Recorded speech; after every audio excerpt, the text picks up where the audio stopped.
ಜೀವನ ಪಾವನ ಎನ್ನುವ ಹಾಗೆ ನಾವು ನೀವೆಲ್ಲರೂ ಶರಣರ ಜೀವನ ದರ್ಶನವನ್ನು ಮಾಡಿಕೊಂಡು ಬರ್ತಾ ಇದ್ದೇವೆ. ನಿನ್ನೆ ದಿವಸ ಏನು ನಡೀತು ಅನ್ನುವುದನ್ನು ನಾವೆಲ್ಲರೂ ನೋಡಿಕೊಂಡು ಬಂದ್ವಿ. ಶರಣರು ಕಲ್ಯಾಣ ಮಾರ್ಗವಾಗಿ ಪ್ರಯಾಣವನ್ನು ಬೆಳೆಸಿರುವಂಥ ಸಮಯದಲ್ಲಿ ಪರ್ವತಾಬಾದಿನೊಳಗಿರುವಂಥ ಭೀಕರವಾದ ಬರಗಾಲ, ಭೀಕರವಾಗಿರುವಂಥ ಕ್ಷಾಮ, ಎಷ್ಟೋ ಜನ ಮಕ್ಕಳನ್ನು ಬಿಟ್ಟು ಹೋಗಿ ಉದರ ಪೋಷಣೆಗೆ, ಹೊಟ್ಟೆಯ ಪಾಡಿಗೆ ಊರನ್ನು ಬಿಟ್ಟು ಹೋದವರು, ಸಣ್ಣ ಸಣ್ಣ ಮಕ್ಕಳನ್ನು ಕೂಡ ಮಾರಿದವರು ಅಂತ ಬರೀತಾರೆ. ಅವಿ ಸುಮ್ಕೋದ್ರ. ಅವತ್ತಿನ ದಿನಮಾನದಲ್ಲಿ ಸಣ್ಣ ಸಣ್ಣ ಮಕ್ಕಳನ್ನು ಮಾರಿ ಜೀವನವನ್ನು ಮಾಡಿದರು. ಊರೊಳಗ ಮುದುಕರನ್ನ, ಸಣ್ಣ ಮಕ್ಕಳನ್ನು ಬಿಟ್ಟು ಹೊಟ್ಟಿಪಾಡಿ ಎಲ್ಲೆಲ್ಲೋ ದಿಕ್ಕ ಕಡೆ ಹೋದ್ರಂತ.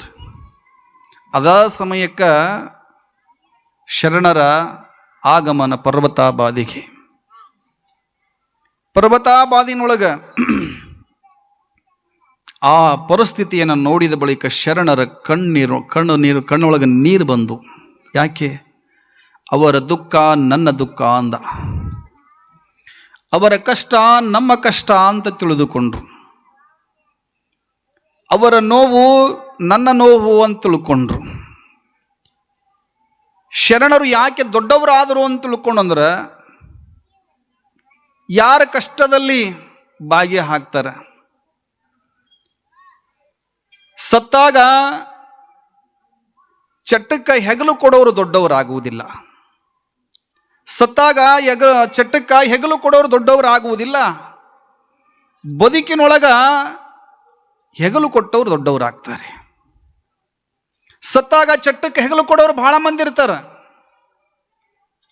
ಸತ್ತಾಗ ಬಹಳ ಮಂದಿ ಬರ್ತಾರೆ. ಸತ್ತಾಗ ಹೆಗಲು ಕೊಡೋರು ಬಹಳ ಮಂದಿ ಇರ್ತಾರೆ. ಬದುಕಿದ್ದಾಗ ಯಾರೂ ಬರೋದಿಲ್ಲ. ಅದರ ಶರಣರ ನೆನಪಿರಲಿ, ಬದುಕಿದ್ದಾಗ ಹೆಗಲು ಕೊಟ್ಟವರು ಅವರು ದೊಡ್ಡವರಾಗ್ತಾರೆ. ದೊಡ್ಡವರಾಗುವುದಷ್ಟೇ ಇಲ್ಲ, ಬದುಕಿದ್ದಾಗ ಹೆಗಲು ಕೊಟ್ಟವರನ್ನು ಮೇಲೆ ಕೆತ್ತಾರಲ್ಲ, ಅವ್ರಿಗೆ ಏನಂತಾರ? ದೊಡ್ಡವರು, ಮಹಾತ್ಮರು ಅಂತ ಕರೆದರು. ಅಂಥವ್ರಿಗೆ ದೊಡ್ಡವರು ಅಂತ ಕರೆದ್ರು. ಅದಕ್ಕೆ ದೊಡ್ಡವರು ಅಂತ ತಿಳ್ಕೊಂಡು ಅದಕ್ಕಂತಾರೆ, ಮಹಾತ್ಮರು ಅಂತ ತಿಳ್ಕೊಂಡು ಅದಕ್ಕಂದ್ರೆ ಅವ್ರು ಏನು ಕೆಲಸ ಮಾಡ್ತಾರ ಅಂತ ತಿಳ್ಕೊಂಡು, ಅವ್ರು ಏನು ಕಾರ್ಯಗಳನ್ನು ಕಾರಣಗಳನ್ನು ಇಟ್ಟುಕೊಂಡು ಬಂದಿದ್ರು, ಕಾರ್ಯವನ್ನು ಮುಗಿಸ್ತಿದ್ರು ಅಂತವ್ರು. ಹಾಗೆ ಅದರ ಸಲುವಾಗಿ ಬಂದವರು.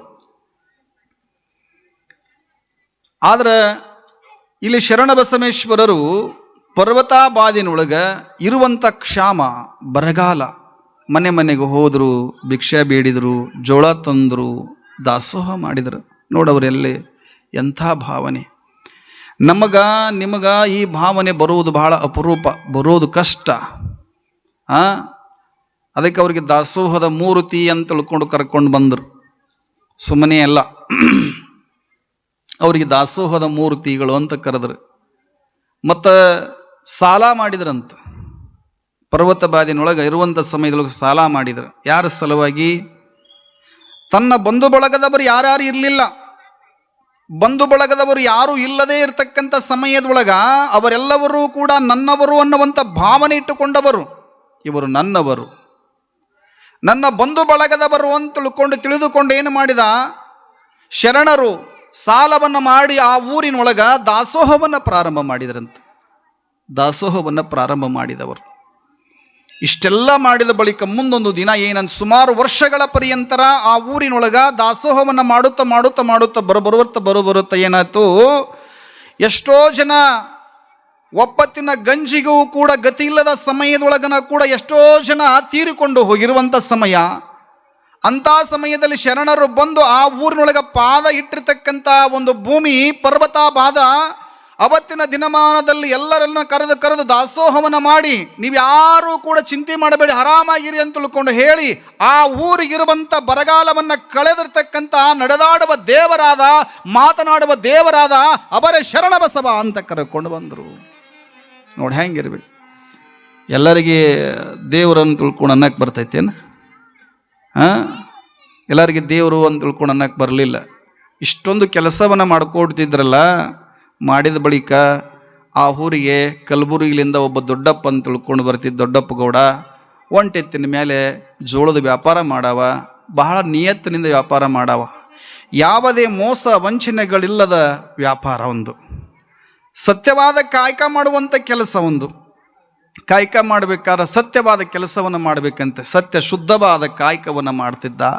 ಅದರೊಳಗೆ ಯಾವುದೇ ಮೋಸ ವಂಚನೆ ಇಲ್ಲದೆ ಜೋಳದ ವ್ಯಾಪಾರವನ್ನು ಮಾಡ್ಕೊತ ಬರ್ತಿದ್ದ. ಶರಣರು ಮಾಡಿರುವ ಕೆಲಸವನ್ನು ನೋಡಿದ ಬಳಿಕ ಅಂತಾರ, ಇವ್ರನ್ನೂ ನಮ್ಮೂರಿಗೆ ಕರ್ಕೊಂಡು ಹೋಗಬೇಕು ಅಂತ ತಿಳ್ಕೊಂಡು ಯೋಚನೆ ಮಾಡಿದಂತ.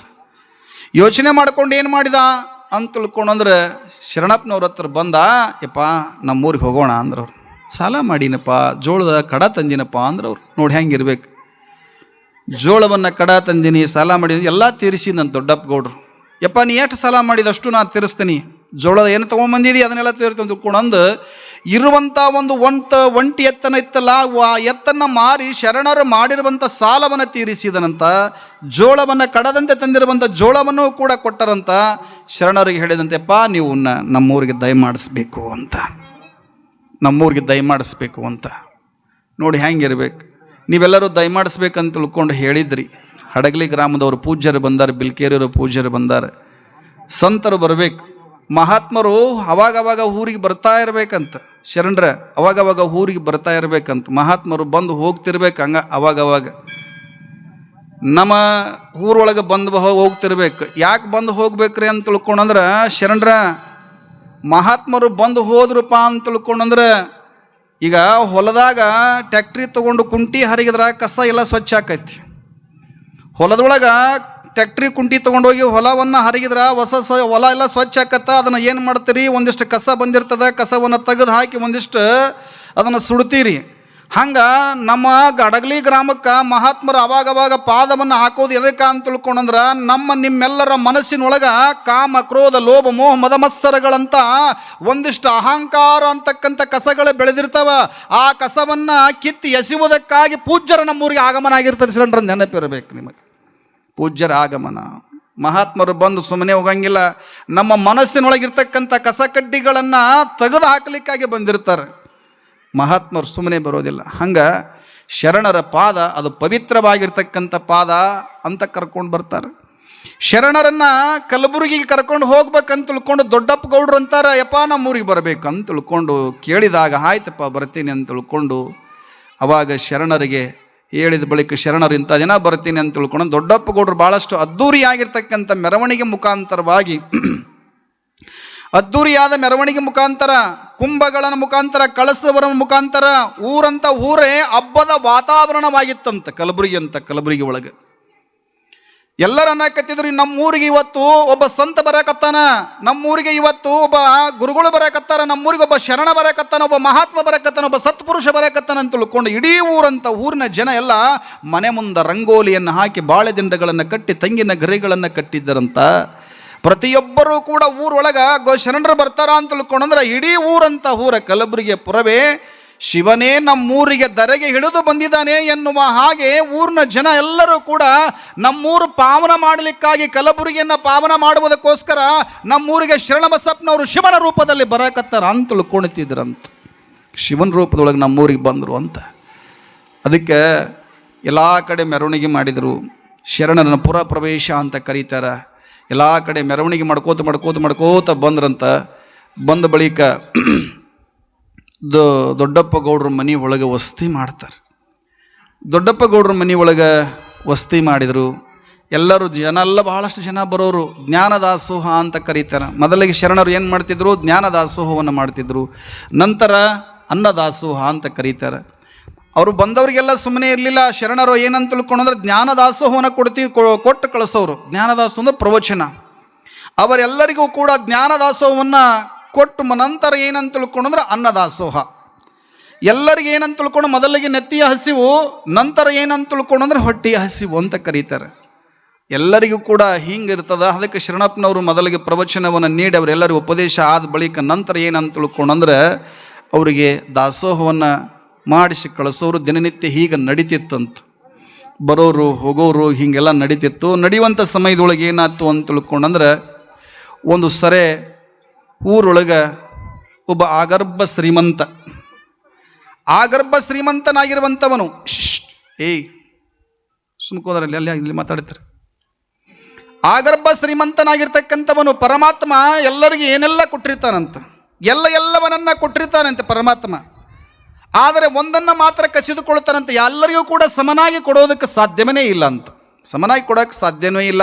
ಯಾಕೆ ಹೇಳಿ ಅಂತ ತಿಳ್ಕೊಂಡ್ರೆ, ಎಲ್ಲವನ್ನ ಕೊಟ್ಟು ಬಿಟ್ರ ಅಂತ ತಿಳ್ಕೊಂಡ್ರೆ ನಾವು ಅನ್ಕೊಂಡಿದ್ದು ಎಲ್ಲದ ಆಗಿಬಿಟ್ರ ಅಂತ ತಿಳ್ಕೊಂಡು ದೇವರ ಅವಶ್ಯಕತೆ ನಮಗಿರಂಗಿಲ್ಲ, ದೇವರ ಅವಶ್ಯಕತೆ ನಮಗಿರುವುದಿಲ್ಲ. ಹಾಗಾಗಿ ಏನಂತ ತಿಳ್ಕೊಂಡ್ರೆ ಪರಮಾತ್ಮ ಏನು ಮಾಡ್ತಾನೆ ಅಂತ ತಿಳ್ಕೊಂಡು ಎಲ್ಲವನ್ನ ಕೊಡ್ತಾನಂತೆ. ಕೊಡುವುದರೊಳಗೆ ಒಂದು ಕೊರತೆಯನ್ನು ಒಂದು ಕಡಿಮೆ ಮಾಡಿ ಕೊಡ್ತಾನಂತೆ, ಒಂದು ಕಡಿಮೆ ಮಾಡಿ ಕೊಡ್ತಾನಂತ. ಯಾವುದಾದ್ರು ಒಂದು ಕಡಿಮೆ ಕೊಡ್ತಾನಂತ, ಏನಾರು ಒಂದು ಕಡಿಮೆ ಕೊಟ್ಟ ಕಳಿಸ್ತಾನೆ. ಬಹಳ ಶ್ರೀಮಂತಿಕಿತ್ತ ಮಕ್ಕಳು ಫಲ ಕಿತ್ಕೊಂಡ್ಬಿಡ್ತಾನೆ. ಈ ನಾಡಿನೊಳಗೆ ಒಬ್ಬರು ಹಾಗೆ ಹೋದ್ರು ಶ್ರೀಮಂತರು, ಸಿರಸಂಗಿ ಲಿಂಗರಾಜ್ ದೇಸಾಯರು ಅಂತ ತಿಳ್ಕೊಂಡು ದೊಡ್ಡ ಶ್ರೀಮಂತರು, ಅವರು ದಾನಶೂರು ಕರ್ಣರು ಅಂತ ತಿಳ್ಕೊಂಡು ಹಾಗೆ ಹೋಗ್ತಾರೆ. ಅಂಥವ್ರು ಏನಂತ ತಿಳ್ಕೊಂಡ್ರೆ ಈ ನಾಡಿನೊಳಗೆ ಹಾಗೆ ಹೋದ್ರು. ಅವ್ರು ಏನಂತ ತಿಳ್ಕೊಂಡ್ರೆ ಏನೂ ಕೊರತೆ ಇರಲಿಲ್ಲ. ಪರಮಾತ್ಮ ಮಕ್ಕಳ ಭಾಗ್ಯವನ್ನು ಕಸಿದುಕೊಂಡಿದ್ದ, ಮಕ್ಕಳ ಭಾಗ್ಯವನ್ನು ಕಸಿದುಕೊಂಡಿದ್ದ. ಅದಕ್ಕೆ ನಾವು ಅನ್ಕೊಂಡೋಗಿ ಯಾವುದು ನಡೆಯೋದಿಲ್ಲ ಅಂತ ತಿಳ್ಕೊಂಡಂತಾರೆ. ಹಾಗಾಗಿ ಇಲ್ಲಿ ಏನಂತ ತಿಳ್ಕೊಂಡ್ರೆ, ಜನಮಾಂಧನಾಗಿರ್ತಕ್ಕಂಥವನು ಹುಟ್ಟು ಕುರುಡನಾಗಿರುವಂಥ ರಾಜಶೇಖರ ಆಗರ್ಭ ಶ್ರೀಮಂತ ಅಂತ ಕರೆದ್ರು ಅವರಿಗೆ. ಸುಮ್ಮನೆ ಇಲ್ಲ, ಪರಮಾತ್ಮ ಅವನಿಗೆ ಏನೆಲ್ಲ ಶ್ರೀಮಂತಿಕೆ ಕೊಟ್ಟಿದ್ದಂತ. ಆ ಗರ್ಭ ಶ್ರೀಮಂತ ಅಂತ ತಿಳ್ಕೊಂಡ್ರೆ ತಾಯಿಯ ಗರ್ಭದಲ್ಲಿ ಇರುವಾಗಲೇ ಅವರ ಮನೆ ಒಳಗೆ ಶ್ರೀಮಂತಿಕಿತ್ತು. ಅದಕ್ಕೆ ಅವನ ಗರ್ಭದಲ್ಲಿ ಇರುವಾಗಲೇ ಶ್ರೀಮಂತಿಕೆಯನ್ನು ಬಂದಿತ್ತಲ್ಲ, ಅದಕ್ಕೆ ಅವನಿಗೆ ಆ ಗರ್ಭ ಶ್ರೀಮಂತ ಅಂದ್ರೆ ಅವರು. ಆ ಗರ್ಭ ಶ್ರೀಮಂತ ಅವನು ಏನಂತ ತಿಳ್ಕೊಂಡ್ರೆ ಆಗರ್ಭ ಶ್ರೀಮಂತನಾಗಿರ್ತಕ್ಕಂಥವನು. ಆದರೆ ಪರಮಾತ್ಮ ನೋಡುವುದಕ್ಕೆ ಬಹಳ ಚೆನ್ನಾಗಿದ್ದ, ನೋಡುವುದಕ್ಕೆ ಸುಂದರವಾಗಿದ್ದ, ಕೆಂಪಿದ್ದ, ಹುಂಗುರು ಗೂಲದಗಳಿದ್ವಂತ, ಕೈಕಾಲುಗಳು ನೆಟ್ಟಗಿದ್ದು ನೋಡುವುದಕ್ಕೆ ಸುಂದರವಾದ ನೀಳವಾದ ದೇಹವೆಲ್ಲವನ್ನು ಕೊಟ್ಟಿದ್ದಾನೆ. ಕಿವಿ ಚೆನ್ನಾಗಿ ಕೊಟ್ಟಿದ್ದಾನೆ, ಮೂಗು ಚೆನ್ನಾಗಿ ಕೊಟ್ಟಿದ್ದಾನೆ. ಆದರೆ ಕಣ್ಣು ಕಿತ್ತುಕೊಂಡಿದ್ದ, ಕಣ್ಣೇ ಇರಲಿಲ್ಲ. ನೋಡುವುದಕ್ಕೆ ಸುಂದರವಾಗಿದ್ದಂಥ, ಆದರೆ ಕಣ್ಣೇ ಇರಲಿಲ್ಲ. ಎಲ್ಲರೂ ಅಂತಿದ್ರು, ಪಾಪ ಪರಮಾತ್ಮ ಎಲ್ಲದೂ ಕೊಟ್ಟಾನ, ಕಣ್ಣು ಕಿತ್ಕೊಂಡ ನೋಡು ಅಂತ ತಿಳ್ಕೊಂಡು ಅಂತಿದ್ರಂತ. ಪರಮಾತ್ಮ ಎಲ್ಲದೂ ಕೊಟ್ಟಾನ, ಏನು ಕಡಿಮೆ ಆಗೈತಿ ರಾಜಶೇಖರನಿಗೆ, ಆದರೆ ಏನಂತ ತಿಳ್ಕೊಂಡ್ರೆ ಪರಮಾತ್ಮ ಕಣ್ಣು ಕಿತ್ಕೊಂಡನಲ್ಲ ಅಂತ ತಿಳ್ಕೊಂಡು ಅಂತಿದ್ರಂತ. ಹಂಗೆ ಅನ್ನೋದ್ರೊಳಗೆ ಏನಾಯ್ತು, ವಯಸ್ಸಿಗೆ ಬಂದಿರುವಂಥ ರಾಜಶೇಖರ ಅವನಿಗೊಂದಿಷ್ಟು ಮದುವೆ ಮಾಡ್ಬೇಕಂತ ತಿಳ್ಕೊಂಡು ಒಂದು 4-5 ಜನ ಕೂಡ್ಕೊಂಡು ಮಾತಾಡಿದರು.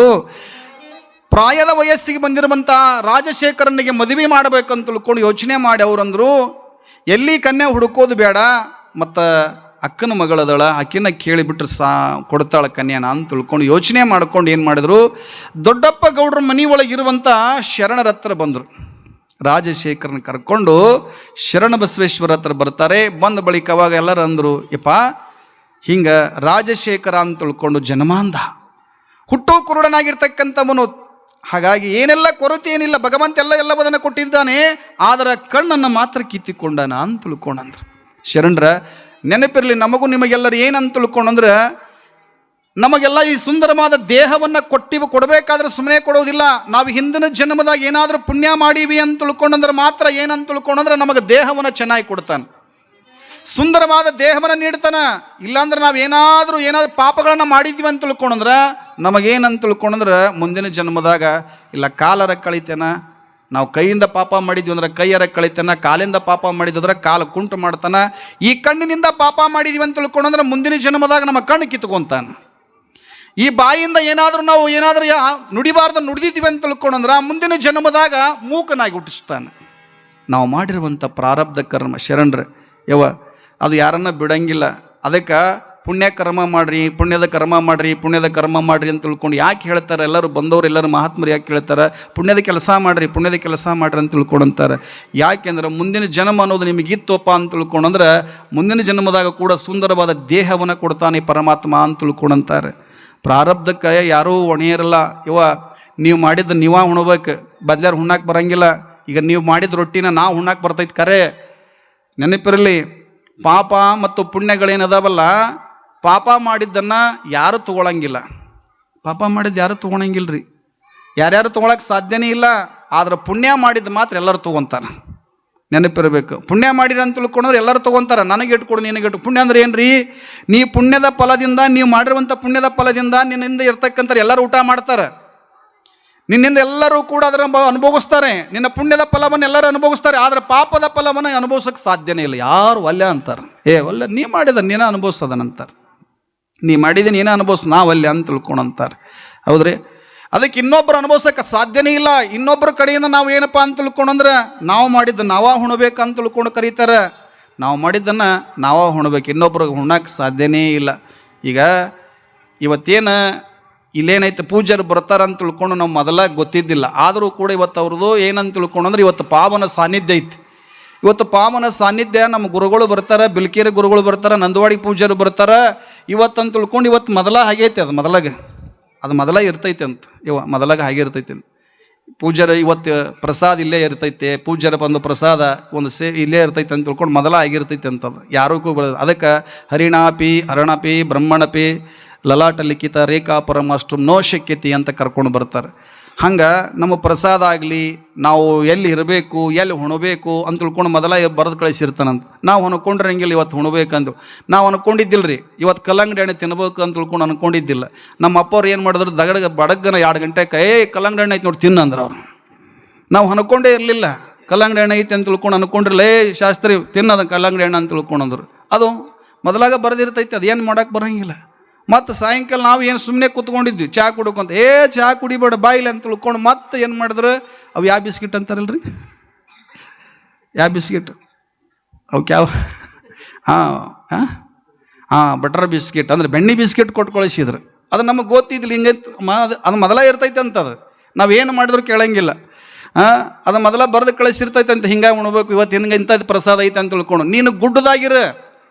ನೀನು ಗುಡ್ಡದಾಗಿರು, ಗವಾರ್ನಾಗಿರು, ಗವಿ ಒಳಗಿರು, ನಿನ್ನ ಪ್ರಸಾದವನ್ನು ಇಂಥದೈತೆ ಅಂತ ತಿಳ್ಕೊಂಡು ಮೊದಲ ಬರೆದು ಕಳಿಸಿರ್ತಾರೆ. ಅಲ್ಲಿಗೋಗಿ ಊಟ ಮಾಡಬೇಕಂತ. ಅದಕ್ಕೆ ಅಲ್ಲಿಗೋಗಿ ನೀವು ಉಪವಾಸ ಇದ್ರಲ್ಲ ಅಂತ ತಿಳ್ಕೊಂಡ್ರೆ ಅಲ್ಲಿಗೋಗಿ ಉಣಿಸ್ತದೆ ಅಂತದ್ದು. ಹಂಗೆ ಇರ್ತೈತೆ. ಯಾರೂ ಕೂಡ ಏನಂತ ತಿಳ್ಕೊಂಡ್ರೆ ಶರಣರ ನೆನಪಿರಲಿ, ಅದನ್ನು ಅನುಭವಿಸಿ ಹೋಗಬೇಕು. ಇನ್ನೊಬ್ಬರ ಕಡೆಯಿಂದ ಸಾಧ್ಯವೇ ಇಲ್ಲ. ಈಗೆಲ್ಲ ಅನ್ಕೊಂಡಿದ್ದು ಯಾವುದೂ ಆಗೋದಿಲ್ಲ. ಅದಕ್ಕೆ ಏನು ಹೇಳತ್ತಿದ್ದೀನಿ ರೀ, ಅಕ್ಕನ ಮಗಳಂತ ತಿಳ್ಕೊಂಡು ಮದುವೆ ಮಾಡ್ಕೊಂಡಿದ್ದ. ಅಕ್ಕನ ಮಗಳಂತ ತಿಳ್ಕೊಂಡು ಮದುವೆ ಮಾಡ್ಕೊಂಡು ಬಳಿಕ ಏನಾಯ್ತು, ಮದುವೆ ಆದ ಬಳಿಕ ಹೆಣ್ಮಗಳು ಗಂಡನ ಮನೆಗೆ ಬಂದ್ಲು. ಬರೋದ್ರಾಗ ಏನಾಯ್ತು, ಮನೆಯಾಗ ಹೆಣ್ಮಗಳು ರೊಟ್ಟಿ ಮಾಡಿದ್ಲು. ಅದರಕ್ಕೆ ಪಲ್ಯ ಏನು ಮಾಡಿದ್ಲು, ಪುಂಡಿ ಪಲ್ಯ ಮಾಡಿದ್ಲು. ಪುಂಡಿ ಪಲ್ಯ ಬೆಳಿಗ್ಗೆ ಏನು ಮಾಡಿದ್ಲು, ರೊಟ್ಟಿ ಪುಂಡಿ ಪಲ್ಯ ಮಾಡಿದ್ಲು, ಊಟ ಮಾಡಿದ. ಮಧ್ಯಾಹ್ನ ರೊಟ್ಟಿ ಪುಂಡಿ ಪಲ್ಯ, ರಾತ್ರಿ ರೊಟ್ಟಿ ಪುಂಡಿ ಪಲ್ಯ. ಹಿಂಗೆ ಏನು ಮಾಡಿದ್ವು, ಒಂದಿನ ಊಟ ಮಾಡಿದ್ವು. ಮಾರನೇ ದಿವಸ ಏನು ಮಾಡಿದ ಹೆಣ್ಮಗಳು, ಮತ್ತೆ ಬೆಳಗ್ಗಿನ ಮತ್ತೆ ರೊಟ್ಟಿ ಪುಂಡಿ ಪಲ್ಯ, ಮಧ್ಯಾಹ್ನ ರೊಟ್ಟಿ ಪುಂಡಿ ಪಲ್ಯ, ಮತ್ತು ಸಾಯಂಕಾಲ ರೊಟ್ಟಿ ಪುಂಡಿ ಪಲ್ಯ. ಹಿಂಗೆ 8 ದಿನ ಬರೀ ರೊಟ್ಟಿ ಪುಂಡಿ ಪಲ್ಯ ಆತವ. ಅವ ಅಂದ, ಈಗಾರ ಮದುವೆ ಆಗಿ ಬಂದೀನಿ, ಮತ್ತು ಏನಾರ ಹೆಚ್ಚು ಕಡಿಮೆ ಏನಾರ ಅಂದ್ಗಿಂದ್ಯಾ ಅಂತ ತಿಳ್ಕೊಂಡ್ರೆ ನಮ್ಮ ಅಕ್ಕ ಸಿಟ್ಟಕ್ಕಳ ಮತ್ತು ಹತ್ಕೊಂತ ಕುಂದಿರ್ತದೆ ಅಂತ ತಿಳ್ಕೊಂಡು ಮಾಡಿದ್ದು ಉಣ್ಣಾಕತ್ತಿದ್ದ. ನೀವು ಮಾಡಿದ ಊಟ ಮಾಡಕತ್ತಿದ. ಮಾಡಿದ ಊಟ ಮಾಡೋದ್ರಾಗ ಏನಾಯ್ತು ಅಂತ ತಿಳ್ಕೊಂಡ್ರೆ 8 ದಿನ ಕಳೀತು. 10 ದಿನ ಆತು. ಈ ಕಡೆ ಲಕ್ಷ ಇಲ್ಲ. 10 ದಿನ ಆತು, 15 ದಿನ ಆತು. ಬರೀ ಏನು ಊಟ ಮಾಡಕತ್ತಿದ, ಏನು ಉಣ್ಣಾಕತ್ತಿದ, ರೊಟ್ಟಿ ಪುಂಡಿ ಪಲ್ಯ. ಬರೀ ರೊಟ್ಟಿ ಪುಂಡಿ ಪಲ್ಯ ಉಣ್ಣಾಕತ್ತಿದ. ಅವ ಅಂದ, ಏನು ಮಾಡ್ಬೇಕಪ್ಪ ಇದನ್ನು, ಏನಾರ ಅಂದ್ಗಿಂದಿಯಾ ಮತ್ತು ನಮ್ಮ ಅಕ್ಕ ಸಿಟ್ಟಕ್ಕಳ ಅಂತ ತಿಳ್ಕೊಂಡು ಏನು ಮಾಡಿದು, ಬ್ಯಾಡಿ ಸುದ್ದಿನ ನಮ್ಮ ಅಕ್ಕಗೆ ಹೋಗಿ ಹೇಳಿ ಬರ್ಬೇಕಂತ ತಿಳ್ಕೊಂಡು ಏನು ಮಾಡಿದ, ಅಕ್ಕನ ಊರಿಗೆ ಹೋದ ಬಳಿಕ ಅಕ್ಕ ಏನು ಮಾಡಿದ್ಲು ಅಂತ ತಿಳ್ಕೊಂಡ್ರೆ, ಅಕ್ಕ ಮತ್ತು ತವ್ರ ಮನೆಯಿಂದ ತಮ್ಮ ಬಂದಾನಂದ್ರೆ ಭಾಳ ಜೀವ ಮಾಡ್ತೀರಿ ನೀವು. ತವ್ರ ಮನೆಯಿಂದ ಬಂದಾರ, ಯಾರೇ ಬರಲಿ ಅವ್ರು ಬಂದಾರ ಅಂತ ತಿಳ್ಕೊಂಡ್ರೆ ಭಾಳ ಜೀವ ನಿಮಗೆ. ಭಾಳ ಜೀವ ಮಾಡ್ತಿರ್ತೀರಿ. ತವ್ರ ಮನೆಯಿಂದ ಯಾರ್ಯಾರ ಬರಲಿ, ನಿಮಗೆ ಬಂದು ಬಳಗದವ್ರು ಯಾರ್ಯಾರ ಬರಲಿ ಭಾಳ ಜೀವ. ಅದು ನಮ್ಮ ಬಳಗ ಬಂತಂದ್ರೆ ಸುಮ್ಮನೆ ಒಲೆಗೆ ಬೇಕು ಮಲಿಸಿಬಿಡ್ತಾರೆ. ನೀವು ಹಂಗಲ್ಲ, ಭಾಳ ಚಲೋ ಅದೇರಿ. ಹಂಗೆ ಅಕ್ಕ ಏನಂದ್ಲು, ತಮ್ಮ ಬಂದನ ಅಂತ ತಿಳ್ಕೊಂಡು ಏನು ಮಾಡಿದ್ಲು, ನೀರು ಕೊಟ್ಟು ಬಳಿಕ ಬಾ ತಮ್ಮ ಒಳಗೆ ಕುಂದ್ರು ಅಂತ ತಿಳ್ಕೊಂಡು ಅಂದು ಒಳಗೆ ಕುಂದ್ರಿಸಿದ್ಲು. ಒಳಗೆ ಕುಂದ್ರಿಸೋದ್ರಾಗ ಮತ್ತು ತಮ್ಮ ಭಾಳ ದಿನಕ್ಕೆ ಬಂದಾನ ಅಂತ ತಿಳ್ಕೊಂಡಂದು ಬಳಿಕ ಏನಾರು ಸ್ಪೆಷಲ್ ಮಾಡ್ಬೇಕಂತ ತಿಳ್ಕೊಂಡು ಅನ್ಕೊಂಡು ಏನು ಮಾಡಿದ್ಲು ಅಕ್ಕ ಏನು ಮಾಡಿದ್ಲವ, ಆಕೆ ರೊಟ್ಟಿ ಪುಂಡಿ ಪಲ್ಯವ ಮಾಡಿದ್ಲು. ಅವ ಅಂದ, ಈ ರೊಟ್ಟಿ ಪುಂಡಿ ಪಲ್ಯ ಸುದ್ದಿ ಹೇಳಕ್ಕೆ ನಾ ಬಂದೀನಿ ಇಲ್ಲಿ, ಅಲ್ಲಿಂದ ಇಲ್ಲೇ ಮಟ್ಟ.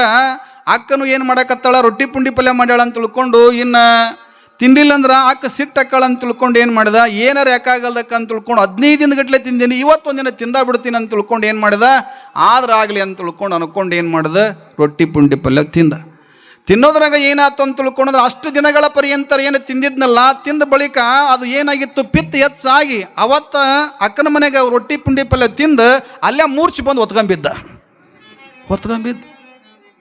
ಅಕ್ಕಂದ್ಲು, ನಮ್ಮ ತಮ್ಮಗೆ ಏನಾತು ಅಂತ ತಿಳ್ಕೊಂಡು ಏನು ಮಾಡಿದ್ಲು, ದವಾಖಾನೆ ಕರ್ಕೊಂಡು ಹೋದಂತೆ. ದವಾಖಾನೆ ಕರ್ಕೊಂಡು ಹೋದ ಬಳಿಕ ದವಾಖಾನೆಗೆ ಹೋಗಿ ಒಂದು ಇಂಜೆಕ್ಷನ್ ಕೊಟ್ಟು ಒಂದು ಅರ್ಧ ಗಂಟೆ ಆಗಿತ್ತು. ಎಚ್ಚರ ಆತಂತ್ರಿ. ಎಚ್ಚರ ಆದ ಬಳಿಕ ಅವಾಗ ಏನಂತ ತಿಳ್ಕೊಂಡಂದ್ರೆ ಅವಾಗ ಡಾಕ್ಟ್ರನ್ನ ಕೇಳಿದ. ಅವಾಗ ಆರಾಮಾಗಿ ನನ್ರಿ ನಾನು ಆರಾಮದಿಯಲ್ಲ, ಚಲೋ ಇದೆ ಅಂತ ತಿಳ್ಕೊಂಡು ಒಂದು 2 ಗುಳಿಗೆ ಕೊಟ್ಟು ಕಳಿಸಿದ್ರು. ನೋಡಪ್ಪ ಆರಾಮಾಕಿದಿ, ಹೋಗು ಅಂತ ತಿಳ್ಕೊಂಡು ಅನ್ನೋದ್ರಾಗ ಸುಮ್ಮನೆ ಬರ್ಬೇಕಿಲ್ರಿ. ಡಾಕ್ಟ್ರನ್ನ ಕೇಳಿದ, ಅಲ್ರಿ ಡಾಕ್ಟ್ರ ಏನು ಪತ್ತೆ ಮಾಡ್ಬೇಕ್ರಿ ಅಂದ.